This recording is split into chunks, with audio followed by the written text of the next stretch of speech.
Vamos começar. Boa tarde a todos e a todas, nossos internatos, mesmo os que se encontram aqui na sala de forma presencial. Hoje é mais uma edição do Espaço Debate à sexta-feira, como tem sido o costume aqui na DW, todas as sextas-feiras. E não fugimos da regra. No mês em que nós estamos a comemorar o mês do trabalhador, achamos por bem trazemos o tema Modelo de Valorização do Capital Humano em Angola, que é fruto de um livro que foi lançado recentemente pelo nosso convidado que respondeu o convite, o Dr. Celso da Silva. Permite-me lhe chamar de doutor, sei que dispensa as apresentações, mas de forma resumida, deixe-me apresentá-lo, que é mestre em Governação e Gestão Pública, é jurista, é técnico superior de gestão de recursos humanos e é docente universitário, especificamente no ISPTEC. Então, ao longo da sua explanação, poderá olhar um pouco aquilo que foi o resumo, né? Poderá fazer um resumo sobre o seu livro que foi lançado recentemente. Então, sem mais delongas, eu vou passá-lo a palavra. Tem mais ou menos 30 minutos para partilhar aquilo que trouxe, e depois teremos o tempo que vai nos restar para reflexões, com perguntas e respostas e possíveis contribuição. Então, passo já a palavra a si. Obrigado. Eu que agradeço, portanto, meu amigo capitão, a todo o pessoal da DW, tenho muito apreço, todo mundo sabe, já estive na DW várias vezes para apresentar outros temas, então quando recebi o convite para tentar partilhar também aquilo que é esse meu mais recente livro, abracei o convite imediatamente, porque para a DW, para mim não há não, né? Então por isso é que eu estou aqui. Vou fazer uma partilha portanto, de ecrã, no sentido de poder ter alguma coisa para partilhar física, vamos pensar assim, nessa ótica, e a partir daí, então, gizar matéria para um diálogo entre nós. Vou fazer, de facto, uma síntese, não vou falar muito sobre o livro, porque senão até depois não comprem um livro aí. Eu também gostaria de vocês comprem um livro. Não, vamos comprar. Seria bom até se tivéssemos alguns exemplares aqui. Eu, em particular, estou interessado, e o meu colega também, aqui na sala, já se pronunciou aqui, está interessado. Eu disse, o professor Celso vai falar sobre o tão importante tema, e o livro está ali, as portas. Por que não fez uma exposição aqui na entrada? Não, efetivamente.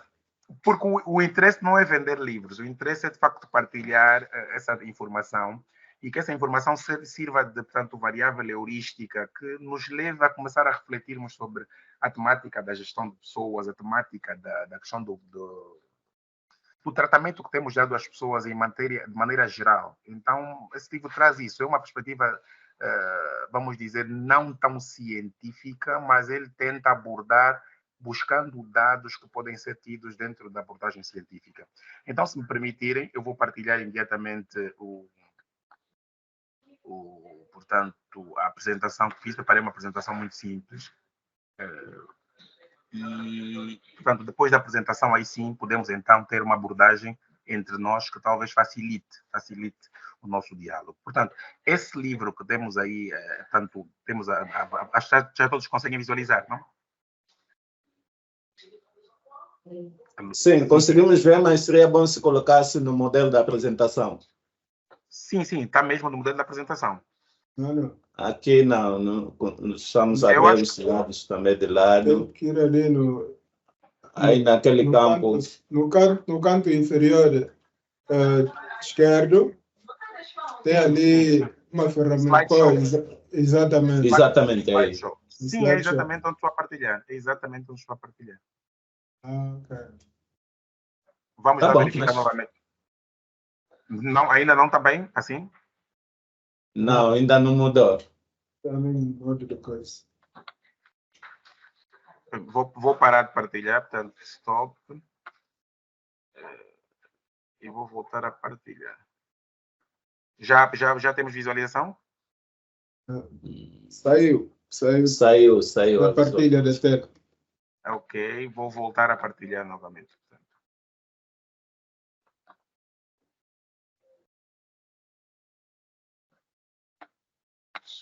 Nesse momento já temos. Está da mesma forma, mas podemos avançar, é visível. É visível. Sim. Exato. Portanto, essa é a capa do livro, não é? Livro Modelo de Valorização do Capital Humano em Angola, preta por ter, pronto para plágios, não é? Então eu vou explicar também, se me perguntarem por que o título é esse. A título de indicadores de reflexão, vou falar um bocadinho sobre a elaboração do livro e a sua importância, os temas que integram o seu conteúdo, bem como os locais para aquisição e depois então perguntas e respostas, se assim podemos dizer. Portanto, a elaboração, e aqui voltou a uma formatação que eu tinha antes, a elaboração do livro e a sua importância. Portanto, o livro Modelo de Valorização do Capital Humano em Angola, preta por ter, pronto para plágio, foi elaborado na sequência de 3 eventos, designadamente a publicação dos relatórios sobre inquérito de indicadores de emprego e uma entrevista que eu concedi à revista Especialidade de Economia e Mercado, onde eles me perguntavam sobre essa questão do emprego, desemprego, e naquela altura já eu chamava a atenção que, do ponto de vista formal, do mercado de emprego formal, nós só tínhamos aí cerca de 2 milhões e 300 indivíduos a trabalhar, de cerca de 16 milhões de indivíduos que compunham aquilo que nós chamamos de população economicamente ativa. O segundo evento foi, portanto, a publicação do PDN. O PDN primeiro foi publicado, circulou, e depois é que foi publicado como legislação. E então, quando eu tomei contato com o PDN 23, 27, eu notei que o tema era capital humano e o outro tema, eram 2 temas essencialmente, capital humano e a questão da redução da fome, combate à fome. E interessou-me desde logo, por quê? Porque eu trabalho com questões ligadas à gestão de pessoas. E saltou-me à vista que a expressão usada nesse documento é capital humano e não recursos humanos. E eu perguntava e comecei a ter esse debate com algumas pessoas, se nós podíamos tratar de modo generalizado os quadros angolanos como capital humano, ou se recursos humanos fazia bem mais sentido. O terceiro aspecto foi um convite que recebi para integrar um painel de debate na TPA sobre o tema capital humano como fator decisivo para o desenvolvimento, que se realizaria, e eu digo realizaria, portanto, no dia 8 de novembro, no âmbito da segunda edição do Angola Economic Outlook, um evento promovido pelo Ministério da Economia e Planeamento, portanto, o Ministério ainda existia, em parceria com a revista Economia e Mercado. Todavia, por que eu disse que se realizaria? Porque quando eu estava a caminho do local do debate, já na porta da TPA, ligaram para mim a desmarcar o debate. Portanto, aqui seria para as 21 horas a desmarcar o debate. Dizer que não havia condições para o debate, e então queriam adiar, e até hoje o debate não ocorreu. Mas eu já tinha também pesquisado mais informação sobre essa questão do capital humano, e essa pergunta sempre que eu vinha realizando, que eu vinha elaborando, se de facto nós podíamos utilizar de modo generalizado a expressão capital humano para todos os quadros a nível nacional. Em termos de conclusões parciais dessa abordagem, desse primeiro indicador, portanto, as questões sobre o capital humano em Angola têm sido tratadas de forma muito superficial e de forma amadora mesmo, o que tem conduzido a equívocos e uma tendência para a substituição direta da expressão recursos humanos pela expressão capital humano, que representa um erro grosseiro. Por quê? Porque o facto de parecerem ser as mesmas coisas não quer dizer que elas de facto o sejam, e carece de um detalhe, carece de alguma minúcia. Depois, em síntese, a compreensão do conceito de capital humano está dependente da compreensão prévia sobre o surgimento e evolução da área de recursos humanos. Estamos a falar desde o quê? Desde a abordagem clássica da administração, que começa em 1903, até mais ou menos 1981, estamos a falar da era da teoria contingencial, e depois, então, daí até a década de 90, onde, a partir de 90, as designações começam a mudar, porque a pessoa passa a ser vista como parceiro da empresa, e um parceiro cujo contributo era principalmente de cariz intelectual e não tão somente de cariz manual. E com essas mudanças do conceito, uma das coisas que primeiro muda é o conceito de gestão de recursos humanos. Por quê? Chamava-se a atenção que as pessoas não são um recurso. Então, a lógica foi sempre levar esse debate, e uma das primeiras coisas que muda é exatamente a expressão gestão de recursos humanos para a gestão de pessoas. Estamos a falar do início da década de 90. E com base nessa mudança, também vão surgindo expressões como capital humano, capital intelectual, talento humano, uma série de outras expressões técnicas. E, portanto, a compreensão da componente capital humano carece necessariamente da compreensão prévia desse estudo que tem a ver com a evolução da área de recursos humanos. E o livro, portanto, passa por esse tipo de conhecimento. De qualquer modo, responder à questão se podemos tratar os trabalhadores angolanos de forma generalizada pela expressão capital humano dependerá da aferição de um conjunto de indicadores ligados ao modo como tratamos as pessoas em concreto. Por exemplo, eu te chamo a atenção no livro que há bancos aqui na nossa praça, bancos comerciais, que a sua área de recursos humanos evoluiu para a expressão área de capital humano. Mas a questão que se coloca é se o ter evoluído para a área de capital humano, o tratamento que é reservado e dado às pessoas nos coloca efetivamente numa situação de gestão de capital humano ou se ainda continuamos com as práticas típicas de gestão de recursos humanos. Por isso é que eu disse que não há um automatismo, nem uma substituição. Tem muito a ver com o modo como tratamos as pessoas em concreto. Por exemplo, a remuneração que é atribuída às pessoas. Quais são os indicadores valorativos, vamos dizer, qualitativos para pensarmos na remuneração? Nós pensamos muito na remuneração na ótica de cesta básica. Será que cesta básica é, nos termos da Constituição, um salário digno? Um salário que atenda à dignidade da pessoa humana, conforme o artigo 1º e 2º da Constituição? Depois, os direitos sociais e econômicos. Nós temos a maioria, como vamos ver um bocadinho mais à frente, das pessoas em Angola trabalhando no mercado informal. Mercado este que o próprio Estado reconhece. Estamos a falar de cerca de 79,1% dos angolanos. Estamos a falar de cerca de um universo de 18 milhões trabalham no mercado informal. E estes não têm normalmente acesso a direitos sociais e econômicos, como férias, 13º, seguros. Ou seja, 79% da economia está nessa situação e com salários baixíssimos, como vamos ver também. E nós podemos dizer que estamos a dar um tratamento às pessoas conforme a lógica do conteúdo do capital humano. São essas questões que fomos levantando. Depois, a renda média mensal em Angola. A renda média mensal em Angola, portanto, estamos a falar, não estou a falar de salário mínimo nacional, estou a falar do salário médio mensal. O salário médio mensal em Angola está fixado em 59.909 kwanzas. Um saco de arroz, um saco de feijão, pelo menos, custa 30.000 kwanzas. Se a pessoa tiver um filho a trabalhar, a estudar, portanto, num colégio, a pessoa já nem sequer consegue comer. E essa pessoa é que nós estamos a chamar capital humano. Estamos a chamar capital humano a pessoas que ficam na paragem daquela forma que se empilham nos autocarros para ir trabalhar. Isso é que é capital humano. Estamos a chamar capital humano a pessoas que têm medo de se reformar porque o subsídio que o INSS atribui é muito, muito, muito baixo e não permite a subsistência. As pessoas já não têm como reclamar. As pessoas estão seguras. Estamos a chamar capital humano a pessoas que ganham uma remuneração que não lhes permite sequer fazer turismo local. Não estamos a falar turismo internacional, estamos a falar turismo local. Será que Angola, em matéria de turismo, é só para pessoas que trabalham nas outras economias? O nosso capital humano, como nós estamos a chamar, não tem essa possibilidade e não lhe chamamos capital humano. Portanto, a possibilidade de profissionalização. A maior parte dos empregos em Angola, como vamos ver também, são criados na ótica manual, ou seja, eles podem ser numa ótica predominantemente intelectual ou uma ótica predominantemente manual. Os nossos são numa ótica predominantemente manual. Estamos a falar de trabalhos que não exigem tanto intelecto.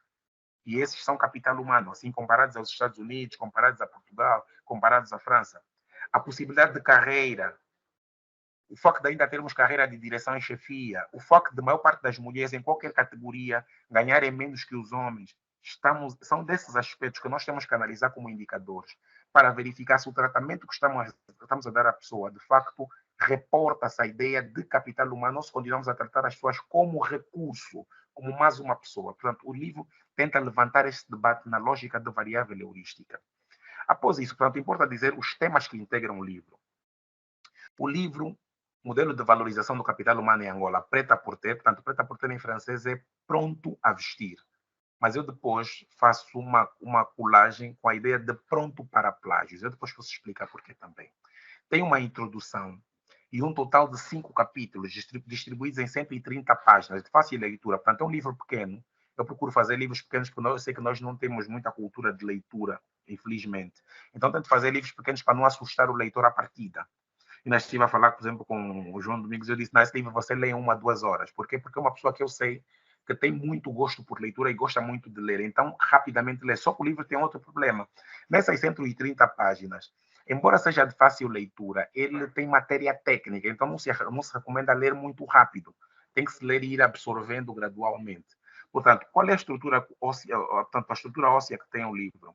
Ele tem um prefácio, foi escrito pelo professor Carlos Teixeira, que é professor associado da Faculdade de Direito, tanto das cadeiras de Direito Administrativo, e o livro, quando aborda temáticas de Direito Administrativo, estamos a dizer que, tendo sido o próprio professor Carlos Teixeira, e que foi um professor de Direito Administrativo e também mestrado, a validar com o prefácio, demonstra claramente que o livro tem alguma qualidade temática.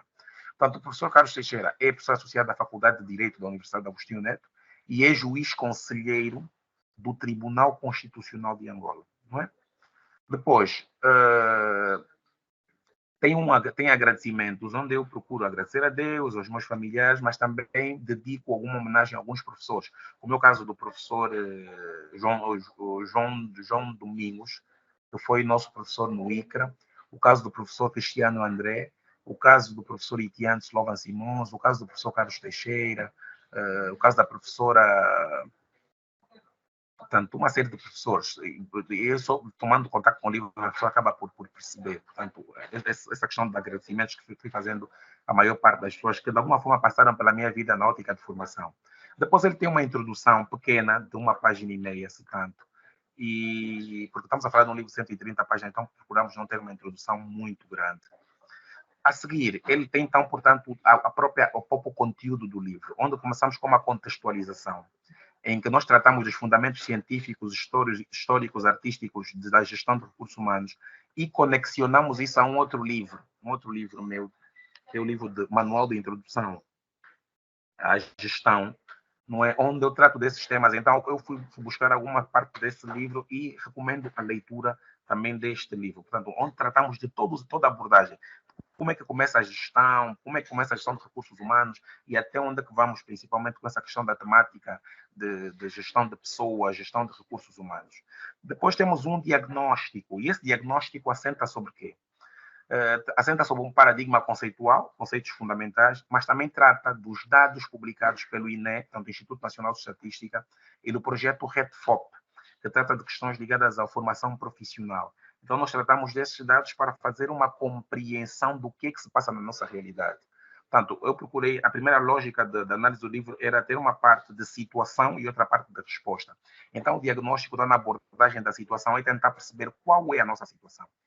A seguir, nós temos, portanto, o desenho, como capítulo desenho e implementação da resposta pública ao tema desenvolvimento, em que fazemos uma análise dos eixos, 7 eixos, das políticas, 16 políticas, dos programas, estamos a falar em qualquer coisa como 50 programas, não é? Que estão previstos no PDN, abordo também os objetivos, no total são, deixem-me analisar, no total são 171 objetivos, abordo as prioridades que estão no PDN, no total são 284 prioridades, e depois as 1.511 ações prioritárias. De maneira geral, fizemos uma síntese para que as pessoas tenham percepção do que estamos a tratar quando estamos a falar de resposta pública ao tema de desenvolvimento. Portanto, sim. Pode, por favor, ir mudando também os slides, que é para facilitar a leitura dos nossos internautas. Vocês não estão a ver os slides? Não. Apenas estamos a visualizar o primeiro slide e os outros que estão... Permitam-me então fazer o seguinte. Eu vou mandar os slides para si e faz a visualização a partir daí. Pode ser? Pode sim. Pode-se mandar pelo WhatsApp. WhatsApp, faço isso bem rápido. Isso é rápido. Agora mudou. Sim, agora mudou. Espera aí, então vamos lá ver. Mudou novamente? Sim, está a mudar. Mudou, não é? Então eu acho que sim. Não projetando fica mais fácil. É. Eu estou a falar desse agora, desses slides agora. Exatamente. Portanto, temas que integram o livro. Exatamente. Exato, Portanto, estamos a analisar agora o ponto 6, não é? se for analisar nessa linha, tem vários pontos, tem 10. Estamos no ponto 6. Desenho e implementação da resposta pública ao tema desenvolvimento. Está vermelho. Conseguem visualizar? Sim. Exato. Perfeitamente. Onde eu estou a dizer que, nesse capítulo, nós tratamos dos 7 eixos do programa, do PDN, portanto, Plano de Desenvolvimento Nacional de 2023-2027, das 16 políticas que estão previstas no plano, no PDN, dos 50 programas previstos no PDN, dos 171 objetivos, das 284 prioridades e das 1.511 ações prioritárias. Portanto, tratamos de maneira geral para dar ideia de o que é a resposta pública ao tema de desenvolvimento nacional no período 2023-2027.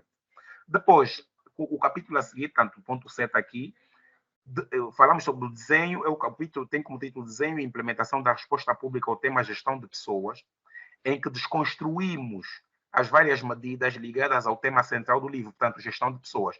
Uma coisa foi, num capítulo, analisar todos os objetivos que estão lá, por tudo que tem. No outro foi dar primazia aos objetivos ligados só à questão gestão de pessoas, não é?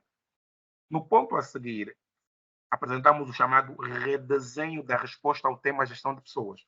Porque, se repararmos, estamos a fazer aqui uma abordagem do tipo funil. Estamos a descer, portanto, no ponto 8, o redesenho da resposta ao tema gestão de pessoas, em que nós apresentamos o atual modelo do tema administração do trabalho, e propomos uma mudança, a qual designamos modelo de valorização do capital humano em Angola. Portanto, esse ponto 8 é essencialmente aquilo onde nós prevemos o modelo. No ponto 9, nós temos uma conclusão, em que nós não chamamos conclusão, chamamos quase conclusão. Por que chamamos quase conclusão? Porque nós apontamos 3 cenários possíveis. 3 cenários possíveis que nós teremos em função do tipo de resposta que dermos face ao tipo que nos diz o livro, que propõe o livro. Podemos ter um cenário que é do tipo, não vamos mexer em nada, fica assim, e vamos ter as consequências específicas também estão lá no livro. Podemos ter um cenário que vai ser, vamos mexer em algumas coisas, e vou dar só aqui uma ideia, que é, vamos manter a nossa política de gostar dos elogios do FMI, por exemplo, em relação à nossa política econômica. Quando essa política econômica não se revê na casa das pessoas, no prato das pessoas, nas panelas das pessoas, no bolso das pessoas, e vamos ficar felizes somente com isso, e depois vamos ter as consequências, ou vamos produzir uma mudança efetivamente, que eu chamo mudança, que é criar com os olhos secos, como diria Agostinho Neto, para mudarmos a nossa situação com base, portanto, no modelo de valorização do capital humano em Angola que nós propomos no ponto 8. Portanto, por que é uma quase conclusão? Porque eu chamo esse livro variável heurística. É a minha primeira abordagem em relação ao tema capital humano, mas não será a última. E a lógica é ele suscitar o debate de tal forma que permita que as pessoas todas se interessem por debater este tema. Então, quando as pessoas todas se interessarem por debater esse tema, quer seja numa ótica de concordar com o que está no livro ou discordar do que está no livro, e sei que tem pessoas aqui no grupo a visualizar os que já tomaram contato com o livro, já leram inclusive o livro e vão ter aqui as suas ideias, que é muito bom. Então, a partir do momento que o livro suscite qualquer reação nas pessoas, que seja de analisar se a situação está boa, se a situação não está boa, para nós cumprirmos com aquilo que era o fundamento principal do livro. Depois, portanto, temos as referências bibliográficas, que também não são muitas. Portanto, o livro foi lançado no dia 18 de abril, pelas 15 horas, no auditório VIP número 4 do ISPTEC. Aqui tem algumas imagens só para partilhar, não é? Foi uma atividade muito concorrida e foi muito interessante. Foi um dia até de chuva, mas ainda assim tivemos muita gente a participar. Não é? E, a título de reflexão, levantadas pelo livro, então, todos estes livros que estão aí em cima são livros da minha lavra, não é? E o livro que estamos a abordar é o que está em baixo. A título de reflexão, nós temos aqui, portanto, a abordagem microscópica sobre os temas de gestão. E a questão de partida é, assim como está a situação do emprego, desemprego, produtividade e gestão de pessoas em Angola, está bom ou podemos fazer muito mais? E isso aqui vai suscitar mesmo entre nós hoje uma partilha, um debate, esse é o interesse. Cada um possa apresentar aquilo que é a sua abordagem. Essa é a questão de provocação. Assim como a nossa situação está do emprego, desemprego, produtividade, gestão de pessoas em Angola, vamos dizer de uma nova forma, assim como está a nossa situação de esperança, está bom ou podemos fazer muito mais? E o que é que podemos fazer? Só para apimentar um bocadito mais. Nós, em Angola, entre 90 e 2022, tínhamos uma população de 9 milhões. Estamos a falar em 1990, tínhamos uma população de 9 milhões, 9,6 milhões de indivíduos. E passamos, em 2022, para 33 milhões de indivíduos.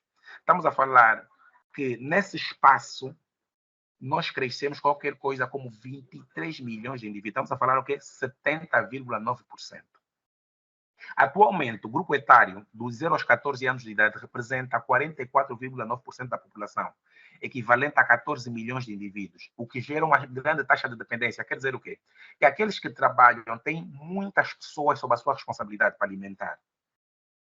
A população ativa em Angola, aqueles que estão preparados para trabalhar, é de 55,1%, totalizando 18 milhões de indivíduos. Não é porque os outros são população inativa, porque têm menos de 14 anos. E aqui chama a atenção para uma coisa. A nossa Lei Geral do Trabalho diz que as pessoas podem assinar contratos a partir dos 14 anos. E se nós temos muita gente no mercado informal, muitas dessas pessoas, e também na agricultura, começam antes dos 12 anos. Mas, de acordo com a OIT, nós só contamos, e o INE, nós só contamos aquelas pessoas que trabalham a partir dos 15 anos. Significa dizer que nós temos um grupo de invisíveis muito grande, que são dos 14 aos 12 até 10 anos, que trabalham no campo, trabalham nos mercados, e os que trabalham mesmo em empresas, inclusive, com 14 anos, mas o nosso Estado não conta. Quer dizer que se contasse, esses 18 milhões ficariam aí por torno de 20, 22 milhões, o que levaria a nossa taxa de desemprego, a nossa taxa de subemprego para níveis muito mais elevados. Depois, a população economicamente ativa é de 16 milhões, 16,3 milhões de indivíduos, ou seja, 89,8% da população toda, a população ativa. Destes, 8,4 milhões são mulheres e 7,9 milhões são homens. Na população economicamente ativa, temos a população desempregada, que estamos a falar que ronda os 30%, que eu também não acredito muito, e no livro nós debatemos isso, sobretudo a questão da qualidade dos dados do INE, a forma como eles tratam dos dados para chegar aos números que nós temos aqui. Desses, a população empregada corresponde a 69,8%. Estamos a dizer o quê? Que 11,4 milhões de indivíduos em Angola trabalham. E destes, 5,6 são homens e 5,8 são mulheres. Desses que trabalham, senhores, só 2 milhões é que trabalham no mercado formal. Ou seja, como vamos ver agora, a nossa situação é essa, em África. Se repararem, o Níger tem a menor taxa de desemprego, seguida do Burundi. Angola tem a taxa de desemprego a segunda mais elevada, em 31,9%. E a África do Sul tem 32,1%. Estamos a falar o quê? De 0,02%. Mas o que acontece? Certamente os sul-africanos, a sua forma de controlar os dados tem mais qualidade que a da Angola, porque a Angola faz o quê? Pega 10 mil famílias, 10.944 famílias por ano, e esses são que recebem os pesquisadores, e eles depois extrapolam os dados para chegar à conclusão que nós só temos 31% de desempregados, o que não corresponde necessariamente à verdade, não é? Mas são os dados oficiais. Em termos de conclusões parciais, senhores, o emprego formal em Angola representa 20,1%, 2,3 milhões de indivíduos. O emprego informal, 79,9%, ou seja, 9,1 milhões de indivíduos estão no mercado informal. Somente 2,3 estão no mercado formal. Aqui tem uma outra informação.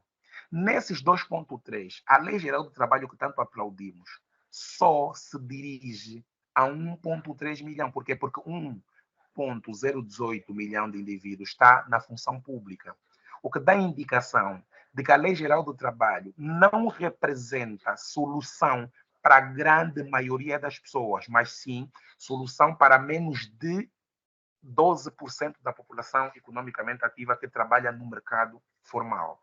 No emprego informal, temos 5,1 milhão de mulheres contra 4 milhões de homens. Quer dizer que trabalham mais mulheres no mercado informal do que homens. Estamos a falar de mais de 1 milhão de mulheres. A maioria trabalha no setor primário da economia. Estamos a falar de agricultura, pescas, produção animal, caça e florestas, totalizando 2,9 milhões de pessoas, e desses, 56,3% são mulheres. É claro que nesse grupo tem muitas crianças de 10, 12, 14 anos que não aparecem nas estatísticas angolanas, o que significa o quê? Que é um número muito elevado de invisíveis, e nós tratamos disso também no livro. A média de salário mensal em Angola é de 55,909 kwanzas, sendo que para os homens é 71 mil e para as mulheres 38 mil. Vejam a diferença. São mais mulheres a trabalhar, mas a média salarial é essa diferença quase, vamos dizer, do dobro do salário dos homens para as mulheres. Depois, a média do salário mensal no setor público é de 160 mil kwanzas, sendo 166 para os homens, 146 para as mulheres. No setor privado, a média de salário, vejam a diferença com o setor público, é de menos 100 mil kwanzas. Estamos a falar de 60 mil kwanzas, sendo 68 mil para os homens e 43 mil para as mulheres. Os que trabalham por conta própria, a média salarial é de 31 mil kwanzas. Vejam, quase o dobro. Portanto, ou seja, o salário do setor privado é quase 2 vezes mais do que de conta própria. E nós todos ficamos a empurrar as pessoas para o empreendedorismo. E nesses 40 mil é que ganham os homens, 24 mil ganham as mulheres. E depois temos a questão do setor cooperativo, com a média salarial de 48 mil kwanzas, e eles têm a maior proximidade entre homens e mulheres. Homens ganham 49 e mulheres 46. Mas agora vamos analisar em conjuntos. O que é que se pode mais extrair daqui? É que fenômenos como a Rua da Dira, no Zango, decorrem desse desequilíbrio das mulheres ganharem menos que os homens e dos nossos salários terem essa qualidade. É que a maior parte das pessoas trabalha no setor formal da economia, no setor informal da economia, e a maior parte dos trabalham nos demais setores. Portanto, estamos a dizer que eles trabalham na agricultura, pescas, produção animal, caça e florestas, o que dá indicação da qualidade de empregos que eles têm. Então, como é que nós, em 5 milhões de pessoas que têm essa qualidade, 5,9 milhões, estamos a falar quase 6 milhões de indivíduos, que têm essa qualidade de empregos, que é agricultura, pesca, produção animal, caça e florestas, e 79%, que corresponde a 9 milhões de indivíduos, trabalham no setor informal. Ou seja, senhores, estamos a falar no final do dia que a grande maioria dos angolanos trabalha em empregos sem qualidade nenhuma, porque esses 9 milhões de indivíduos não têm acesso a direitos sociais. E nós queremos simplesmente imitar os outros e chamar os nossos também capital humano. É aí que o livro traz esse debate. Para finalizar nesse aspecto do que se pode extrair daqui, importa dizer uma outra coisa. Esse setor da agricultura, pescas, produção animal, caça e florestas só tem 0,1% de técnicos superiores. Mas 95% são técnicos de pessoas que não têm formação nenhuma até técnico de segundo nível. Então, significa dizer que nós estamos a falar de pessoas cujo critério de qualificação seja o intelecto. Logo, o uso do termo, da expressão capital humano é falaciosa, é capciosa. Então, são esses temas que o livro traz. Portanto, o livro, para terminarmos a nossa apresentação, o livro está disponível na livraria Sem Tilte Nem Guarte, que está na Faculdade de Direito da Universidade Agostinho Neto, não é? Depois também é possível encontrar na livraria Mayamba, por exemplo, e é por isso que eu trouxe essa parte. Os que estão nesse momento na DW, a livraria Mayamba está aí bem próximo, portanto, vão encontrar lá o livro à vontade. Os custos também são praticamente os mesmos, não há grande alteração. E também existem na livraria do ISPTEC. Portanto, nesse momento só temos nessas 3 livrarias. Sem Tilte Nem Guarte, que está na Faculdade de Direito, e basicamente tem um sistema de entregas, é só telefonar. Livraria Mayamba, que está aí ao lado da União Europeia, ao lado está na Rua da Liga Nacional Africana, não é? Pelo lado de quem está na DW. E temos a livraria do ISPTEC, portanto, que é possível também encontrar aqui o livro. Finalmente, senhores, eu gosto de dizer que o tempo que se leva a afiar o machado não é tempo perdido. Nós estamos a afiar um machado que é muito simples. É o machado da realidade angolana, é o machado dos angolanos, é o machado dos jovens angolanos que se formam, que têm que fugir da Angola como única alternativa. Então, nós temos que ter foco. E o nosso foco tem que ser destruir as falácias, destruir os mitos, destruir as aldrabices, que 95% das pessoas já têm acesso a residências, destruir a falácia de que os angolanos são muito felizes e têm um bom salário. porque só assumindo o nosso verdadeiro diagnóstico nós vamos conseguir ter soluções para nós. Então, meus senhores, era isso essencialmente que eu tinha para dizer. Esses livros que estão agora no monitor são todos os meus livros. Ao nível da livraria Mayamba e na livraria Sentir-te Nem Guarde, vão conseguir encontrar os últimos três, portanto, os três que estão embaixo. O livro que está acima, na biblioteca da DW, vocês conseguem encontrar, como eu até pus aqui mesmo, mas nós também já temos esse livro em formato físico, embora não esteja a ser comercializado ainda, então é possível também encontrar. E estou aqui disponível para as vossas questões, estou aqui disponível para a partilha, sabendo que hoje, portanto, é um dia que é mesmo só para partilharmos, para abordarmos aquilo que nos faz pessoas, sermos amigos, nos faz ser jovens interessados nas soluções para Angola. Portanto, muito obrigado e termino por aqui. Bom, obrigado a nós pela partilha desta grande conteúdo, daquilo que é a realidade candente do nosso aspecto laboral. Então, o momento é para interagirmos com perguntas e respostas e possíveis contribuições. Para quem quiser já intervir, temos uma ferramenta aí para levantarmos a mão e nós vamos indicar para que possa intervir.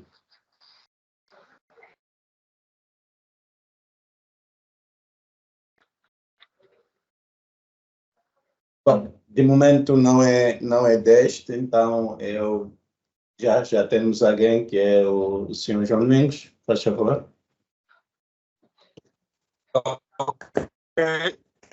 Celso, muito obrigado, sempre com as suas reflexões interessantes. Julgo que o lançamento do livro do Celso, nesta altura, no debate da DW, coincide com o mês que é atribuído ao mês do trabalhador, que comemoramos no pretérito dia 1. Portanto, trazemos este tema de propósito, porque o tema do capital e da valorização do capital humano é de extrema importância num contexto com todos esses problemas que o Celso mencionou aí, que limitam a qualidade do capital humano, limitam o despontar de jovens e pessoas num país que temos maioritariamente os nossos recursos em termos de capital são mais jovens. Desculpa, Celso, se do ponto de vista conceitual esteja aqui a usar o termo recursos, mas às vezes sempre acabamos por cair ali devido ao hábito, não é? Mas estava a dizer que esse é um tema de extrema importância e parabéns ao Celso por trazer esta obra aqui para o nosso contexto angolano, porque traz questões conceituais, mas também uma mistura de questões práticas, não é?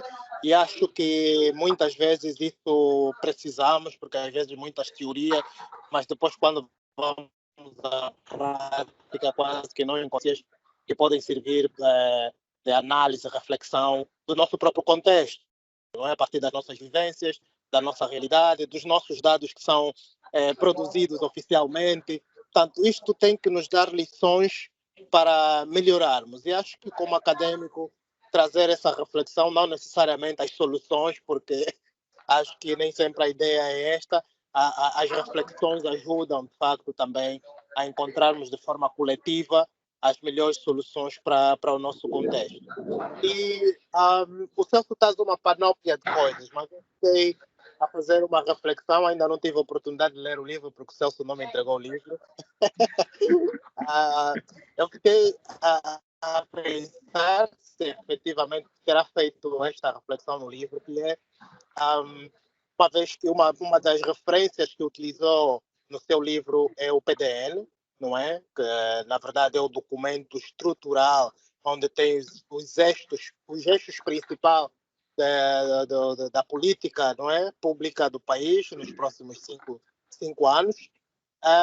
Fiquei a pensar efetivamente se, olhando para o PDN, olhando para os dados que o Celso traz, se acha que o nosso foco está muito no hardware ou no software? Na verdade, é visível isso. Eu tenho estado a criticar um pouco essa questão, porque nós estamos a falar de valorizar o capital humano, mas quase sempre estamos a pôr a tônica nos recursos físicos, na tecnologia que agora equipamos, que agora fizemos, mas na verdade o know-how, a pessoa em si, as condições de conhecimento, parece que é algo que fica quase sempre para trás.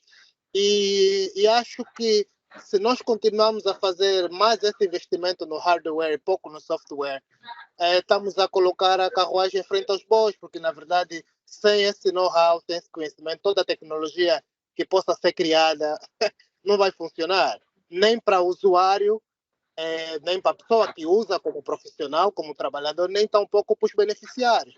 Portanto, queria trazer um pouco essa questão, não sei se o Celso terá de alguma forma tocado isso no seu livro. Então, mais uma vez, Celso, parabéns pelo livro e eu terei muito gosto em lê-lo. Muito obrigado. Passa a palavra. Jorge, eu que agradeço.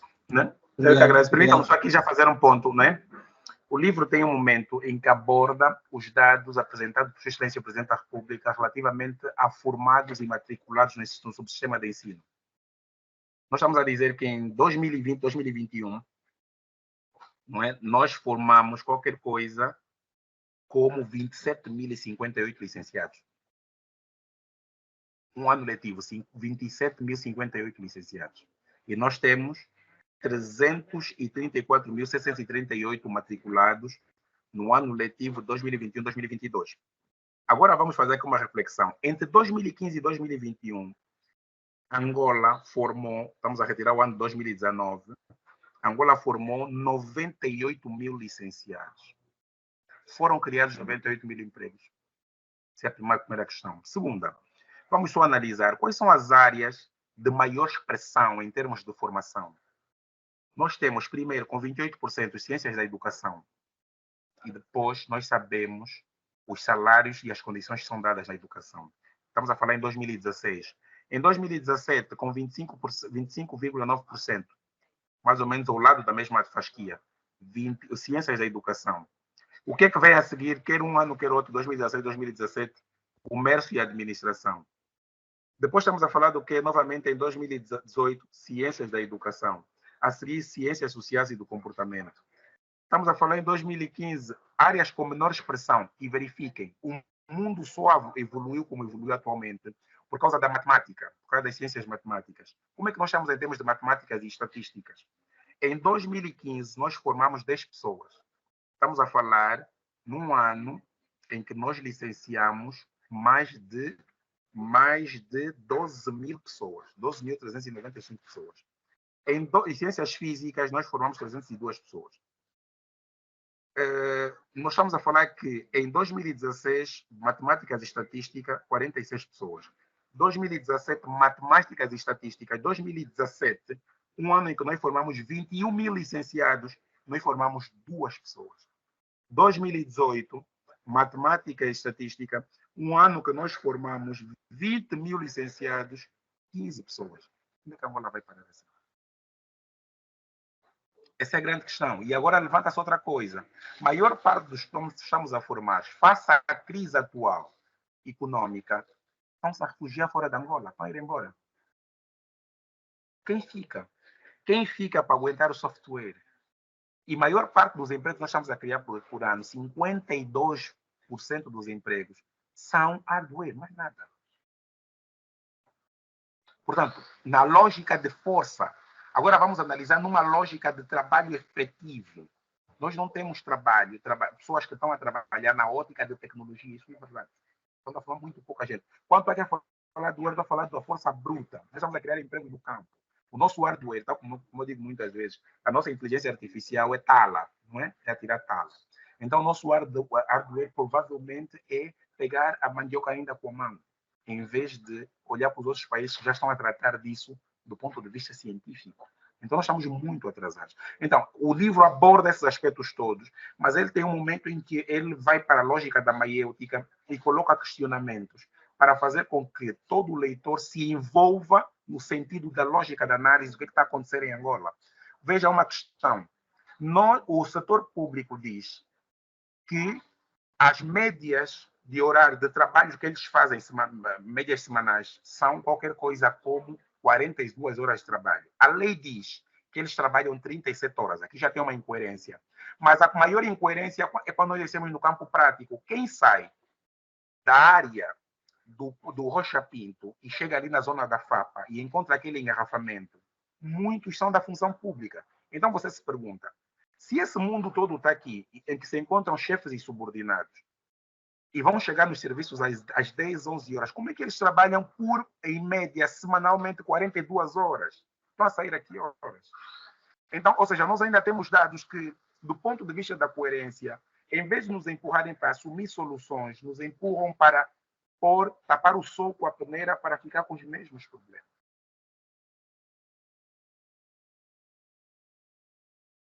Bom, continuamos assim e vamos passando palavras a outras pessoas que querem intervir. Temos uma mão já levantada, engenheiro Hamilton, partido do AMBO. Tenha bondade, por favor.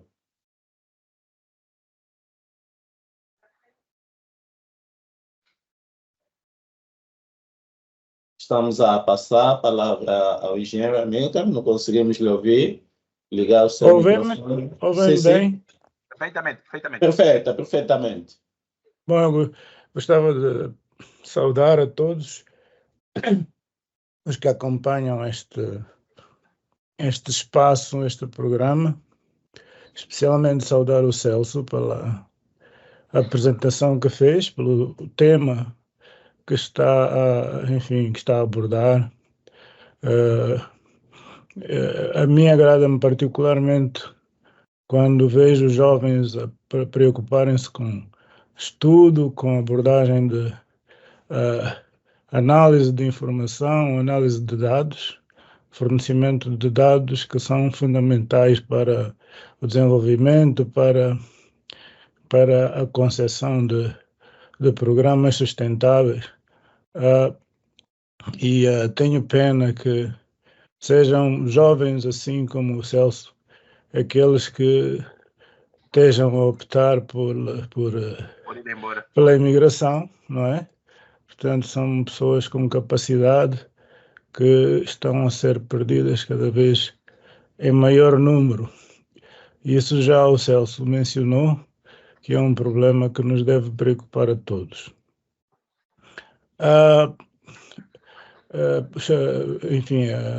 Prestei atenção a um aspecto que o colega João Domingos levantou, que é em relação à capacidade, a criação de capacidade, a formação, e que o Celso já mencionou, já abordou com propriedade. Agora, um aspecto que eu queria, suscitar é o facto que nós observamos que no mercado informal a maior parte das pessoas envolvidas dedica-se ao comércio. E é o comércio da venda de produtos que não são produzidos localmente. Se calhar a quantidade de produtos que são produzidos localmente é inferior àquela que nós vemos nas ruas, são produtos importados. Portanto, isto quer dizer que se trata apenas de especulação, multiplicação de capital, e a produção, digamos, real é bastante limitada. Portanto,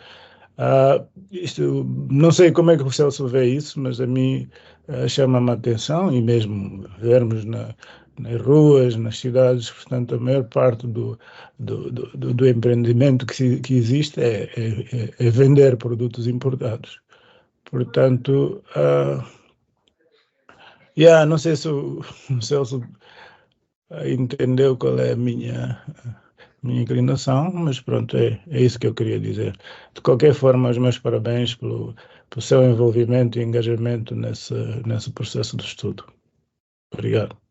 Obrigado, Sr. Hamilton, pela sua participação. Pois então, o Sr. Celso, por favor. Sim. Primeiro, eu também agradeço ao engenheiro Amilcar, e devo dizer o seguinte, que, de facto, a questão que levanta é muito pertinente. Eu tenho estado a discutir com meus alunos uma coisa muito simples. Angola não será uma loja das outras economias.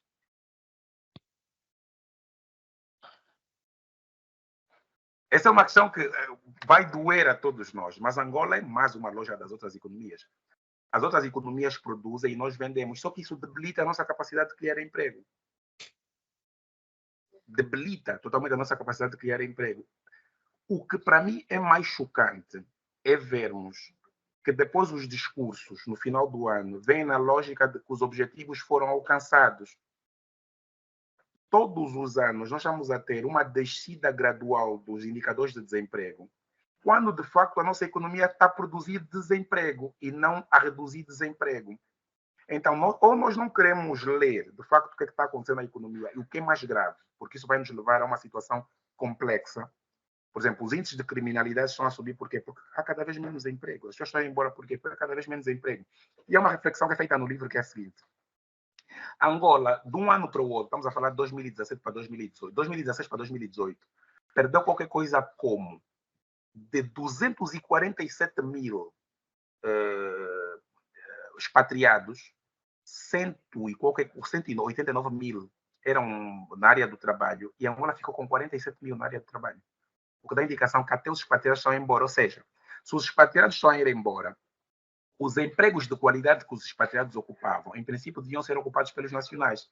Mas ao vermos o outro indicador, que é que os nacionais também estão a ir embora, significa que Angola ficou uma mera economia de exportação de inteligências que nós estávamos a criar e estamos a nos debilitar e estamos cada vez mais a nos transformar num mercado, uma loja das outras economias. Nós só vendemos o que as outras economias produzem.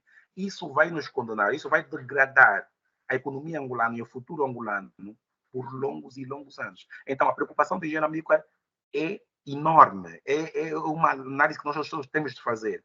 Porque o que nós vemos a vender na rua, aquela laranja que vemos a vender na rua, na maior parte das vezes não é nossa. Quando as pessoas chegam na loja, olham para a laranja nacional e dizem que não, essa nossa laranja nacional é muito azeda, vou comprar a outra laranja importada. Então, as outras economias, do ponto de vista prático aqui, conseguem com maior facilidade do que a nossa própria economia. E então, só para responder cientificamente, eu concordo plenamente com o que disse o engenheiro, e eu digo mais, eu acho que nós estamos a nos transformar numa loja das outras economias, uma autêntica montra.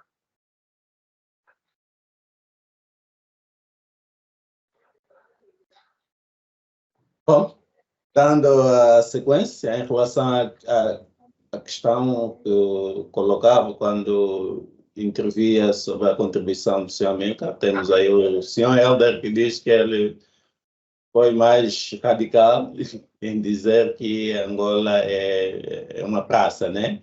Não é uma loja. Bom, então, vamos dando sequência a colher outras contribuições de outros participantes. Não sei, minha colega, se a nível daqueles que nos acompanham a nível do Facebook, se temos hoje contribuições. Ok, não temos. Então, vamos dar sequência colhendo outras contribuições de outros participantes no nosso internato.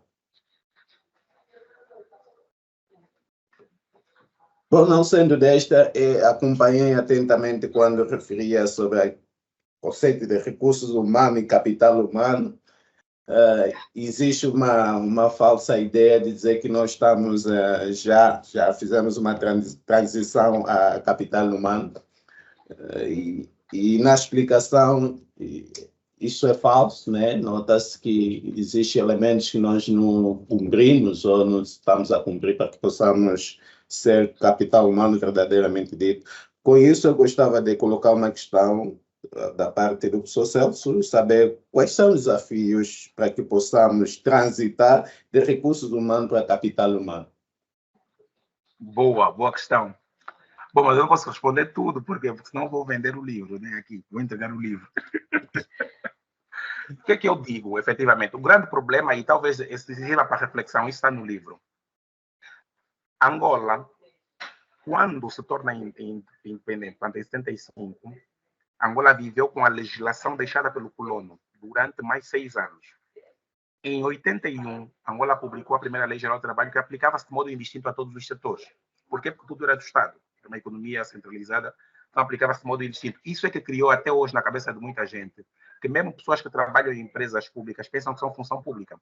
Eu, por exemplo, trabalhei na Rádio Nacional e as pessoas pensavam, quando fossem subir salários, por exemplo, a função pública, diziam também vão subir para nós, porque nós somos da função pública. Há um problema de conceito, de fronteira, de baliza, por causa dessa primeira Lei Geral do Trabalho. Depois, temos que ver que essa Lei Geral do Trabalho, ela é descontinuada em 2000, mas em 92, o Ministério do Trabalho, né, uma PES, isso ainda era uma PES com trabalho, e depois é que ele muda para uma PES. E uma PES tem três eixos de trabalho, ou 3 linhas de trabalho. A primeira é administração pública e função pública, porque a função pública está dentro da administração pública, é um meio. Por isso é que, quando disse o doutor João Domingos falou sobre a questão dos recursos, é normal, a própria administração pública chama as pessoas meio, que é a função pública. Depois temos a segunda linha, que é a administração do trabalho, onde estamos a falar o setor privado e a empresa pública. É aí o campo onde é abordado com a Lei Geral do Trabalho. E depois temos o quê? A segurança social. E aqui já surge um déficit. Onde é que se trata da questão do mercado informal? Quem trata do mercado informal? O Ministério da Economia, porque não faz sentido. Por quê? Porque o mercado informal é contabilizado como trabalho. Se é contabilizado como trabalho, o órgão que tem a incumbência das políticas do trabalho é que devia monitorar e criar políticas para o mercado informal também. Mas não. Qual é a única política que o Ministério da Economia faz para o mercado informal? Vamos formalizar a economia. Não necessariamente, porque quem é jurista sabe que há uma série de outras formas de realizar, e economistas também, há uma série de outras formas de realizar o chamado comércio precário, comércio feirante, comércio ambulante. Ou seja, nós podemos criar uma revolução dentro do mercado informal, sem precisar da única lógica ser formalizar o mercado informal. Por quê? Porque o formalizar o mercado informal implica que aqueles que estão no mercado informal se constituam como empresas. E ao se constituírem como empresa, tem um problema dos impostos e tudo mais, e a gestão e tudo mais, e a contabilidade, e depois tu acaba por fazer o que é fazer com que o negócio não funcione. Não é à toa que nós temos uma taxa de morte e mortalidade de empresas no primeiro ano a rondar os 70%. Quer dizer que em cada 10 empresas que se criam, 7 morrem no primeiro ano. Por quê? Por causa dessa questão da formalização. Então, nós temos empresas que são criadas como pessoa jurídica, mas não tem atividade econômica, e temos atividade econômica que funciona, mas não tem a pessoa jurídica. Então, nós aí temos que pensar como arranjar soluções mais criativas, sem necessariamente a única solução ser formalizar a economia. Depois tem um outro problema, qual é? E aí já temos um grande problema, que é o quê? É o facto de a maior parte dos angolanos estar no mercado informal. Depois tem uma outra situação, que é o facto que se uma potência que pensa, uma potência que pensa as políticas para o trabalho, para a administração do trabalho, parem só e pensem o que aconteceu com a Lei Geral do Trabalho de 2015. É só irem para aqui para o Tribunal do Nova Vida. E vão perceber a insensibilidade. Por quê? Porque criou-se uma lei onde se deu total poder ao empregador e era possível pagar indemnizações de 24 mil kwanzas. Então, o criar desemprego era uma festa. Quem vai lá para as escadas e vai ouvir as várias conversas de quanta gente foi desempregada. A minha lógica de atuação para a gestão é muito simples. Primeiro, não é olhar para a questão do trabalho. Primeiro, é olhar para a gestão de pessoas. Nós temos que criar um órgão que se ocupe da gestão de pessoas em Angola. E uma PTS não é isso. Uma PTS podia simplesmente se focalizar onde? Na função pública. Tem muitos problemas, os hospitais, as escolas públicas, as administrações municipais. Uma PTS devia se focalizar aí. E devíamos criar um órgão que se ocupasse, primeiro objeto, criar políticas e senso de função pública, senso de gestão de pessoas. E aqui permitam só que eu partilhe uma coisa assim rápida, só para verem o que é que eu estou a tentar transmitir. Uma coisa assim mesmo rápida. Não vamos levar muito tempo, não se preocupem que eu não vou tomar o vosso tempo. Só para perceberem o que é que eu estou a tentar transmitir. Quando nós falamos de gestão, não é? Quando nós falamos de gestão, a gestão surge em 1903, formalizada, e vai correndo até há pouco. O fim último da gestão é quê? É responder à questão como aumentar a produtividade. Gestão, nós estamos a falar de gestão de pessoas. A gestão de pessoas é uma especialidade da gestão. A gestão de recursos humanos é uma especialidade da gestão. Enquanto especialidade, ela também procura responder a mesma pergunta, que é como aumentar a produtividade considerando a variável humana. E então, considerando a variável humana, dá a ideia de quê? De que nós temos que ter uma política própria de gestão de pessoas, que pense assim: quantos quadros é que nós precisamos nas áreas de matemáticas? Quantos quadros é que nós precisamos em estatísticas? Quantos quadros é que nós precisamos em engenharia para o setor da agricultura? Pensar isso. Pensar como é que nós vamos fazer para garantir que os quadros se fixem por todo o território. Pensar como é que nós vamos remunerar, quais são os critérios valorativos da remuneração. De tal forma que nós possamos exigir que o mesmo expatriado, quando vem aqui para pagar, ele tem que pagar honrando sempre a lógica da criação do Estado angolano, dignidade da pessoa humana. E não olhar para a questão do salário mínimo nacional, é a dignidade da pessoa humana primeiro, e não a questão do salário mínimo nacional. Depois temos que olhar para outra coisa, é como é que vamos garantir formação? Como é que vamos compatibilizar o facto de nós em Angola temos muita gente que não tem formação superior, mas tem experiência prática, e muita gente que tem formação superior, mas não tem experiência prática. Como é que vamos pagar a um e a outro sem deixar cair nenhum dos dois? Então, a primeira coisa para nos transformarmos em valorizarmos o capital humano é criarmos um órgão que se especialize na política da gestão de pessoas. Depois, dentro desse órgão, é que nós vamos ter a questão do trabalho, que vai olhar para quê? Para as relações de trabalho numa ótica horizontal, que não tem Estado. É o privado e a pessoa que quer emprego, a empresa pública, a pessoa que quer emprego. E vai tentar harmonizá-los, garantindo que o aumento da produtividade nacional, considerando a variável humana. O que é gestão de pessoas, afinal, senhores? Há aqui uma definição muito simples. O modelo de gestão de pessoas deve ser compreendido como um conjunto de políticas, práticas, padrões atitudinais. O que são padrões atitudinais? É a disposição mental das pessoas para o trabalho. Se vocês olharem para as pessoas na segunda-feira, ninguém quer trabalhar. Se olharem para as pessoas nos feriados, todos estão muito felizes. Mas agora, como é que é possível que um Estado que tem tudo por fazer põe esses feriados e pontes todas ao ponto de as pessoas não trabalharem? Como é que é possível que um Estado que tem tudo por fazer crie essa lei geral do trabalho, onde, se você tiver um filho menor de 5 anos, pode trabalhar a partir de casa. Se você tiver um pai doente, pode ter horário flexível. Ou seja, nós temos padrões atitudinais para o trabalho que são totalmente negativos, que nós criamos nas pessoas a predisposição de não quererem trabalhar. A gestão de pessoas é criar, a um nível nacional, uma abordagem de interferência no comportamento humano e direcionar as pessoas para o trabalho. Criar nas pessoas uma predisposição natural para serem produtivas. Você vê o estudante na faculdade, quando o professor não vem, ele fica feliz. Você vê o trabalhador que, quando diz assim, não tem energia, é melhor ir para casa, o trabalhador fica feliz, ninguém fica a pensar, tipo, eu não vou produzir hoje. Vão para a maior parte das empresas, digam assim às pessoas, essa semana toda elabora o relatório do trabalho que você fez. A maior parte das pessoas não tem nada para pôr no relatório. Por quê? Nós temos um problema de predisposição natural para o trabalho. Isso tem a ver com padrões atitudinais. É só verem a lógica de que as pessoas, quando começamos com a lógica dos marimbondos, não é? Havia estudantes que me diziam, meu pai é burro, porque ele não é marimbondo, não é gatuno. Que tipo de padrões atitudinais é que nós estamos a gerar na nossa sociedade?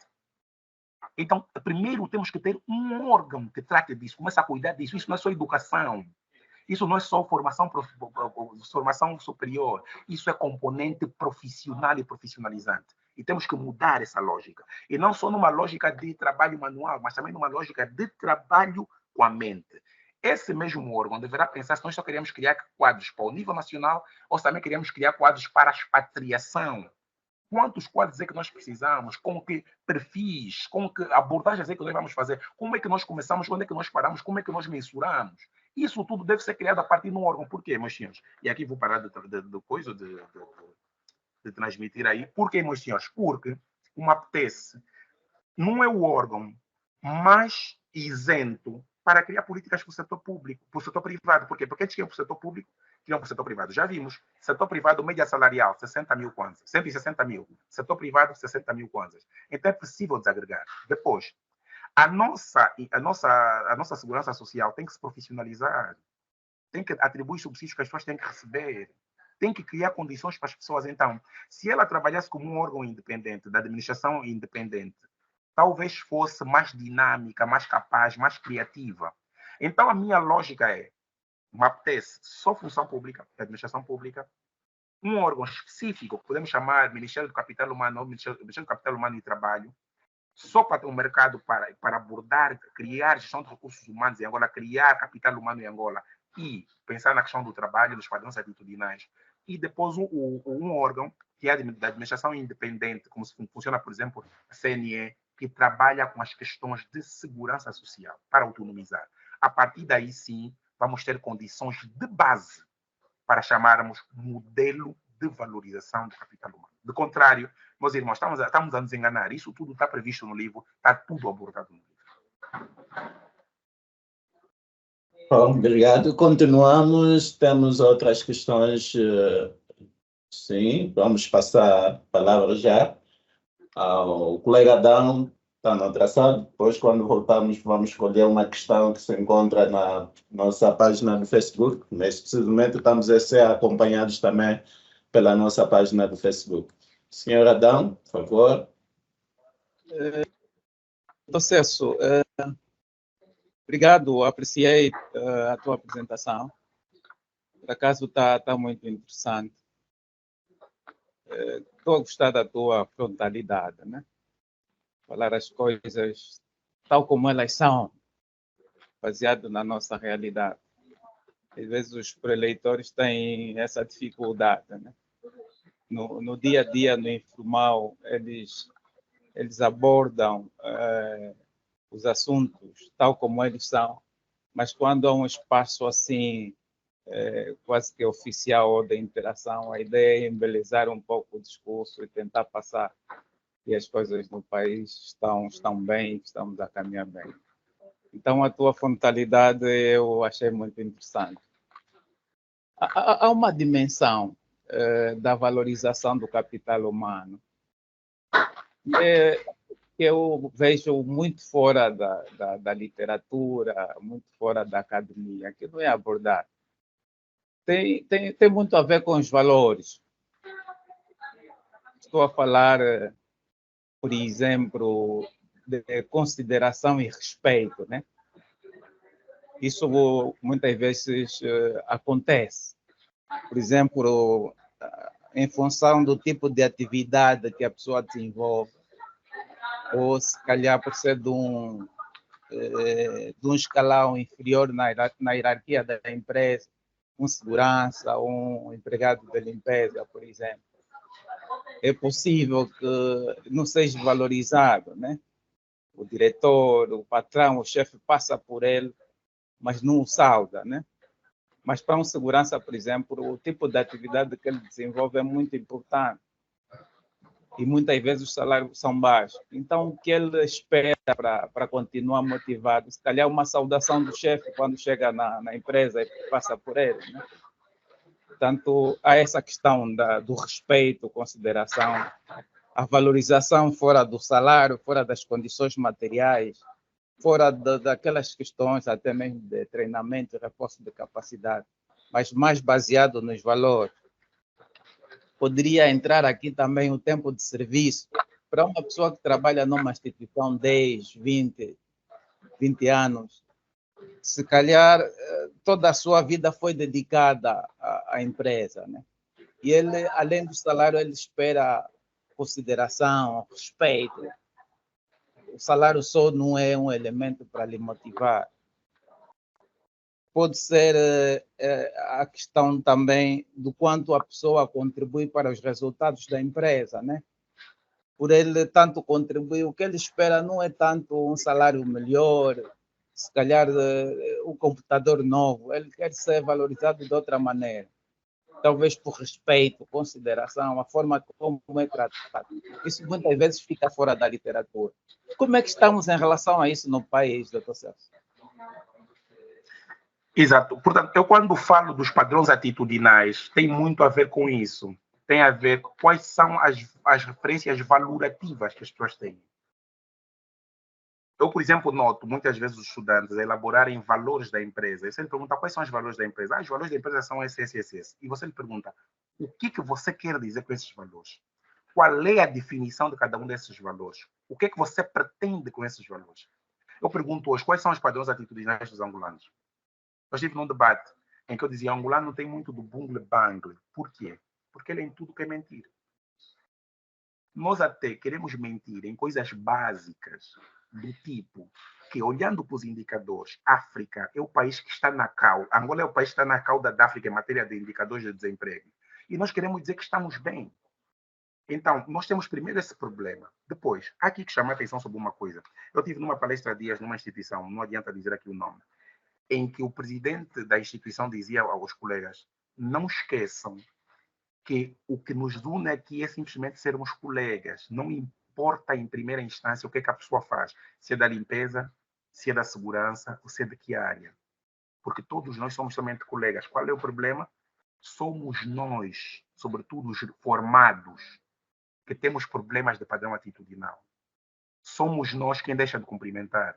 Eu, quando fui viver no Quilamba, as crianças estavam treinadas para não cumprimentar vizinhos, estranhos. Somos nós quem cria isso. Quem cria a lógica do senhor doutor, a lógica do eu sou melhor do que o outro, somos mesmo nós, não são outras pessoas. Então, esses padrões atitudinais ao nível da nossa sociedade têm que ser criados. Quem é meu aluno sabe, se tiver algum aluno aqui, depois pode até dizer. Eu digo sempre a seguinte frase aos meus alunos: nós não temos só que criar bons técnicos, temos que criar também bons humanos. E aqui no livro eu chamo a atenção sobre isso. Eu digo que aquele trabalhador que no dia a dia é o trabalhador certinho, é o que chega sempre a horas, é o que cumpre as tarefas, é o que cumprimenta a todos, mas que em casa é o que é praticante assíduo de violência doméstica, essa pessoa é falsa, é capciosa, é perigosa. Por quê? Porque na nossa sociedade nós andamos a desenhar perfis, sobretudo a questão da liderança, andamos a desenhar perfis e a publicar perfis do que é ser líder. E as pessoas olham para aquilo e ajustam o seu modo de atuar de acordo com aquilo que está previsto, para quê? Para obter likes.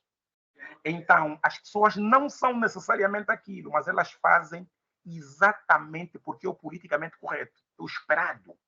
Mas quando ele vê que não tem ninguém, ele se comporta conforme ele é, de agredir, de gritar. Eu também grito, pronto, né? De gritar, de agredir, de faltar o respeito. A questão da educação das pessoas tem que ir para além da questão da formação das pessoas. E nós estamos a entregar pessoas sem educação às universidades e elas saem pior, porque saem sem educação e concurso superior. E um licenciado, um mestre, um doutor, sem educação, é uma pessoa muito complicada de lidar. As pessoas estão sempre, sabe quem sou? Sempre está a falar com quem? Então, nós temos que corrigir isso para a nossa sociedade. Um exemplo prático, no Japão, depois da Segunda Guerra Mundial, eles estavam a viver um problema muito grave, que era um problema relativamente a dinheiros. E eles criaram uma política de poupança nacional, em que as pessoas tinham que fazer poupança. A partir da década de 70, eles tiveram que reverter essa política e estavam a pedir às pessoas para gastar o dinheiro, porque tinha muita poupança. O que dá indicação de quê? Que se nós quisermos criar padrões atitudinais, defender quais são os valores que nós queremos que os trabalhadores tenham, quais são os valores que nós queremos que as crianças tenham, quais são os valores que nós gostaríamos que as pessoas articulassem melhor, nós temos que criar ao nível nacional, como política mesmo. Já não se nota aquela educação que as pessoas tinham de chegar e encontrar outras pessoas e cumprimentar com respeito. Basta saber que eu sou doutor e pronto, nós temos um problema. Então, concordo plenamente, sim. Essa dimensão da valoração tem sido muito esquecida, porque para nós em Angola, de maneira geral, uma coisa que é discutida também no livro, valorizar o capital humano, ele dar mais formação, ele pagar melhor, não é necessariamente isso. A valorização tem a ver com o significado das pessoas. Então, a educação é parte do significado, é parte dos valores. E aí onde eu chamo a atenção sobre os padrões atitudinais. E cada um de nós pode fazer isso a partir de casa, cada um de nós pode fazer isso a partir da sua banca de trabalho, cada um de nós pode fazer isso a partir de um debate, a partir do modo como diz alguma coisa, a partir do modo como se desculpa, a partir do modo como agradece, porque é isso que nós temos que criar na nossa sociedade. Agora, que nós não queremos criar, não queremos mesmo. Estamos mais confortáveis. Parece um mecanismo de defesa, reagir mal, atacar e contra-atacar. Então, nós temos que mudar, mas os nossos padrões atitudinais ao nível nacional estão errados. É só verem que há determinados kuduristas, vamos dizer assim, para não citar nome nenhum, que têm mais seguidores. Não há nenhum kudurista que não tenha mais seguidores que professores. Todos eles têm mais. As pessoas seguem melhor. Por quê? Porque ninguém quer saber de professores. Ninguém quer saber de gente que educa. Nós queremos saber mais de gente que deseduca do que gente que educa. Então, isso é triste. Essa é a sociedade que nós estamos a criar. É uma sociedade onde o meu filho vai ter como modelo um kudurista que fala barde, carça. É essa a sociedade que nós estamos a criar. O nosso futuro é um sítio perigoso de se estar. É um sítio muito perigoso de se estar. Então, concordo sim, Adão. E, temos que fazer todos um esforço e temos a coragem de pagar o preço da coerência, sermos capazes de servir com dignidade e parar com a política do está tudo bom, tudo flores, porque assim não vamos longe. Por isso é que esse livro aborda assim, as coisas muito frontalmente. Bom, Bendito, permite-me colher as últimas duas questões do nosso internauta Daniel Alva, a partir da nossa página do Facebook. Vou pedir à minha colega para ajudar-nos aqui a leitura. Desculpa.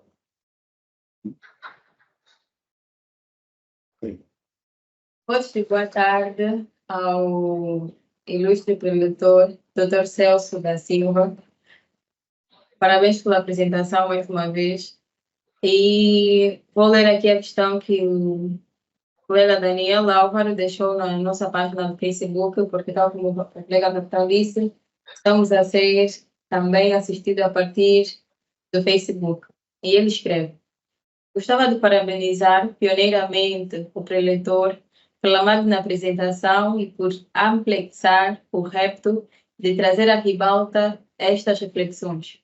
Uma vez que o capital humano representa o motor das unidades de produção. Desta feita, aí vai a minha questão. Dr. Celso, até que ponto o legislador pode equilibrar os intentos da classe dos trabalhadores com os intentos da classe dos empregadores, uma vez que temos uma economia oscilante em que o setor privado ainda não atingiu o apogeu da expressividade que se requer? Esta é a primeira pergunta. E por outra, uma vez que o direito não é a panaceia de todos os males, como o legislador pode assegurar a intervenção das partes interessadas no processo de legislação sem deixar ninguém atrás? Isso do ponto de vista do Dr. Celso. E mais uma vez ele escreve: parabéns por promover a leitura, não só no cosmo jurídico, como também nas áreas sociais em geral. Bom, foi assim as questões. Já sei que o meu colega é jurista. É por aí. Esse é o nosso o homem do linguajar aqui na DW, então, não está conosco de forma presencial, então está acompanhando de forma remota. Então, tem aí as questões, tem a bondade. Exato. Eu vou responder também de maneira séria. Primeiro, agradecer ao Daniel, dizer que é a nossa gota d'água, a nossa gota de orvalho com que tentamos garantir que Angola tenha alguma coisa, né? Mas é mais uma variável heurística. Não é para trazer paz a ninguém, é exatamente para deixar as pessoas incomodadas. Quando as pessoas estão incomodadas, verifiquem. O homem estava com frio na montanha do Everest e foi lutar com um urso para lhe tirar a pele. Então, o incômodo ajuda-nos a produzir novas soluções. A acomodação não é uma coisa muito boa, muitas vezes, né?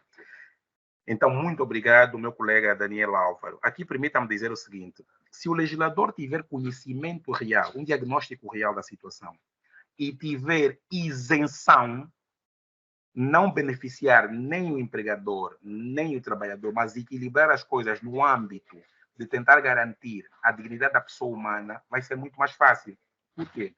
O meu colega domina o direito do trabalho, assenta sobre o princípio da proteção do trabalhador e visa exatamente o quê? Visa garantir que aquilo que foi apontado lá pelo Papa Leão XIII, em 1891, na encíclica Papal Rerum Novarum, que era que tinha de haver uma mão que acudisse os desvalidos, ele visa exatamente acudir a parte desvalida no contrato, que é o trabalhador. Então, nós não podemos ter uma economia a pulsar quando aquele que faz de facto, coloca a mão na massa, em todos os níveis está prejudicado.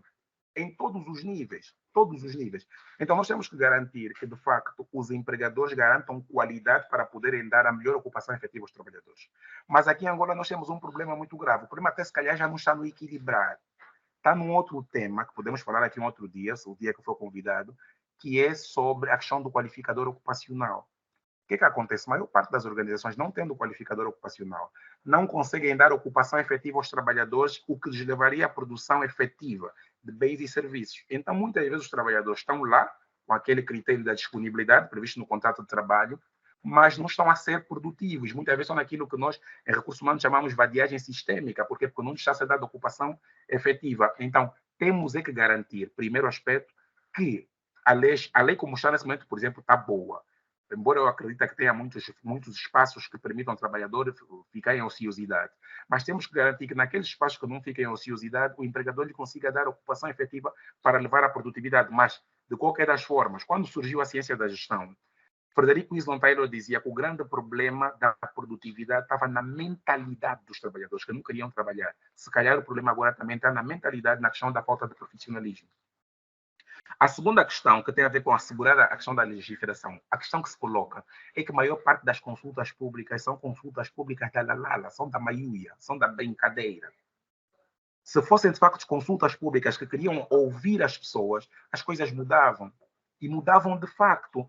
Quando se fez a lei de 2015, a maior parte das pessoas que trabalhavam já em direito de trabalho chamavam a atenção ao executivo que aquela lei não havia de funcionar, pois trazia precariedade. E o que se disse? Que todo mundo estava feliz. Quando começaram essa discussão sobre a questão dos municípios, criar mais municípios em Angola, as pessoas, houve debate e chamamos a atenção que não fazia muito sentido, porque havíamos de estar a verter recursos. As pessoas disseram, não, vamos acautelar isso tudo. Avançaram. Então, se as pessoas não têm, de facto, vontade de fazer com que os outros participem, tenham voz e tenham vez, nada disso vai ser assegurado. É preciso que não só ouvirem os sindicatos, não só ouvirem, mas colocarem mesmo as coisas, se calhar em asta pública, por via da participação, por exemplo, eletrônica. Hoje é possível. E que as pessoas podem participar. Por que não vão para as universidades? Para tentar ouvir a opinião daqueles que trabalham com as matérias. Por que não vão para empresas? Por que não vão para organizações da sociedade civil que têm trabalho com as matérias? Só eles escolhem muitas vezes e o escolher tem logo a pré-ideia de que ele não quer ouvir muito, ele já tem a ideia dele marcada e vai avançar. Se parar para analisar o meu colega, o projeto que entrou como projeto de lei geral do trabalho e o que saiu, verifica as diferenças. Se parar para analisar o projeto que entrou como lei de base da função pública e o que saiu, verifica as diferenças. Há uma diferença que eu provoquei a partir de um debate na Rádio Mais, em que eu chamava a atenção que se era uma questão de competitividade, não fazia sentido termos o limite de idade na lei. E eles tiraram, de facto, o limite de idade. Mas outra questão que eu chamei também a atenção é que antes de partirmos para a definição da lei, nós tínhamos que tratar da questão das carreiras, porque nós tínhamos nas carreiras um grande obstáculo. Por exemplo, onde é que já se viu carreira de chefia? Chefia é carreira ou missão. É uma missão, mas nós temos como carreira. E também chamávamos a atenção sobre isso. Por que não ouviram? Não ouviram porque não quiseram ouvir. Então, se existir predisposição para ouvir as pessoas, com honestidade e simplicidade, olharmos nos olhos e não partimos sempre daquele princípio, teoria da conspiração, esse está a falar porque quer me derrubar. Tenho certeza que vamos conseguir garantir e assegurar que no processo de legiferação, portanto, de criação das leis, participem todas as sensibilidades e tenhamos sempre instrumentos mais duradouros. Não esqueçam disso, que eu vou dizer aqui. A atual Lei Geral do Trabalho é uma repristinação, portanto, é um trazer novamente à vida da Lei de 2000. Não há criatividade quase nenhuma nessa nova lei. E a pessoa devia se perguntar, os que teimaram em pôr a lei de 2015 não deviam ser responsabilizados? Quantos desemprego provocaram? Quantos problemas provocaram? Por teimosia. Então, talvez se todos participassem com sinceridade, simplicidade, com a ótica do saber ouvir o outro, escuta ativa, certamente as coisas seriam muito melhores. Mas não é essa a nossa forma de agir em Angola.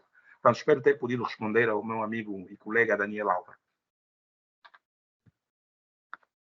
Bom, obrigado. Então, sem mais tempo para colher outras questões, gostava de passar a palavra novamente ao professor Celso para as últimas considerações. Exato. Portanto, em termos de últimas considerações, primeiro permitam dizer o seguinte, eu tenho as minhas páginas, quer no Instagram, quer no LinkedIn, e as pessoas podem sempre me contactar.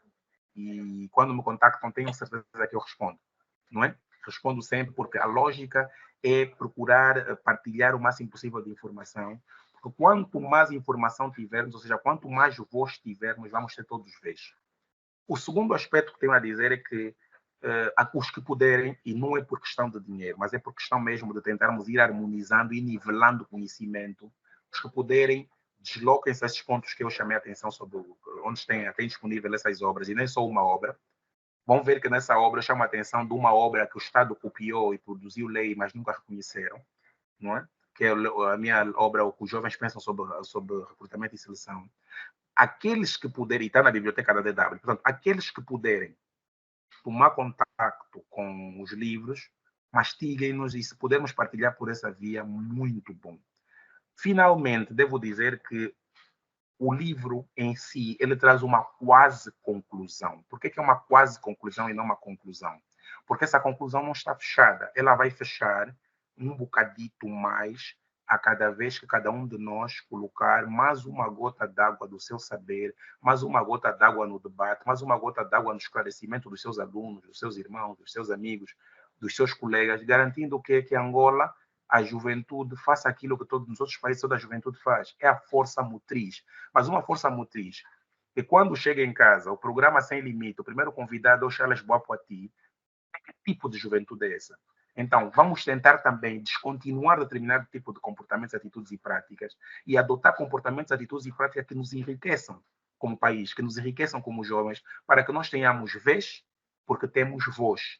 Ou seja, ter voz para termos vez. Então, essencialmente isso, mais uma vez, eu agradeço o convite da DW, agradeço a todas as questões que foram colocadas, agradeço a todos que partilharam do seu tempo aqui conosco, com ou sem questões, e de qualquer das formas, daqueles que sempre puderem partilhar informação pelas vias que eu já chamei aqui, cs.celso Silva, por exemplo, no Instagram ou no LinkedIn, também podem procurar e encontrar. Eu vou estar sempre aberto e sempre disponível, porque eu sou um servidor. É meu papel servir e vou estar disponível para servir.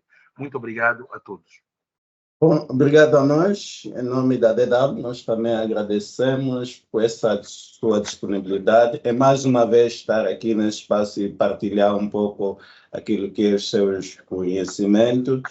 E permita-me, antes de fechar, voltar a convidar os nossos internautas para o dia 16, mais o 17 deste mês, mais uma edição do Espaço de Debate à sexta-feira, no âmbito das reflexões ligadas ao mês de maio. Convidamos o Instituto Nacional de Segurança Social para nos falar sobre a proteção social obrigatória, né? Contribuição para a redução das desigualdades e da disfunção social. Então, esse é um tema que iremos refletir no dia 17 de maio e na última semana do mês vamos olhar um pouco também a questão do teletrabalho para fecharmos o mês de maio dedicado ao trabalhador. Sendo assim, aos nossos internautas, agradecemos a vossa paciência de estarem do outro lado e nos acompanhar. Desejamos um bom final de semana a todos e a todas e estamos juntos até o próximo encontro. Até o próximo encontro. Força! Já, obrigado, Celso.